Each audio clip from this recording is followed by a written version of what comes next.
शेतकऱ्यांना एकाच छताखाली नवनवीन शेतीविषयक तंत्रज्ञानाची माहिती मिळावी या उद्देशानं पश्चिम महाराष्ट्रातलं भव्य असं सतेज कृषी आणि पशुपक्षी प्रदर्शन तपोवन मैदानावर भरवण्यात आलंय।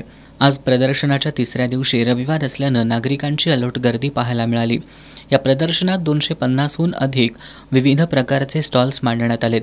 यातील तांदूळ विक्रीला मोठा प्रतिसाद मिळतोय। खूप चांगला प्रतिसाद मिळतोय, कारण दरवेळेला आम्ही साधारण 1-2 टन माल या ठिकाणी घेऊन येतो आणि तेवढं लोकांच्यापर्यंत पोहोचावा हा आमचा उद्देश असतो। ह्यावेळेला आम्ही जवळजवळ 2-2.5 टन त्या प्रमाणात आणलेला आहे, पण अगदी पहिल्या 1-2 दिवसामध्येच तो बऱ्यापैकी संपलेला आहे। अगदी थोडासा माल आमचा आता शिल्लक आहे आणि चांगली घनसाळ लोकांना मिळावी हा आमचा उद्देश आहे। शेतकरी ते ग्राहक अशी थेट विक्री आणि सेंद्रिय पद्धतीनं पिकवलेल्या तांदळाला मोठा प्रतिसाद मिळतोय। आजरा घनसाळ तांदूळ, इंद्रायणी तांदूळ, काळा जिरगा तांदूळ, रत्नागिरी तांदूळ, दप्तरी तांदूळ, शुभांगी तांदूळ, मोगरा, दिल्ली, कोलाम, सुगंधी इंद्रायणी अशा विविध प्रकारच्या तांदळाला ग्राहकांकडून मागणी होतीये।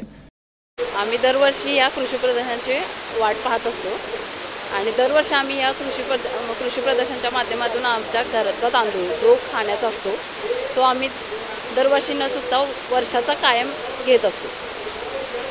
त्यातला त्यात आजरा घनसाळ खूप तांदूळ चांगला आहे। तांदळासह धान्य महोत्सव, पुष्प प्रदर्शन, लहान मुलांसाठी अम्युजमेंट पार्क, 200 पेक्षा अधिक पशुपक्ष्यांचा सहभाग या सगळ्याचा सर्वजण आनंद लुटतायत। त्यामुळे हे प्रदर्शन शेतकरी, शेतमजूर, कृषी कंपन्या अशा सर्वांसाठीच मोठी पर्वणी ठरतंय।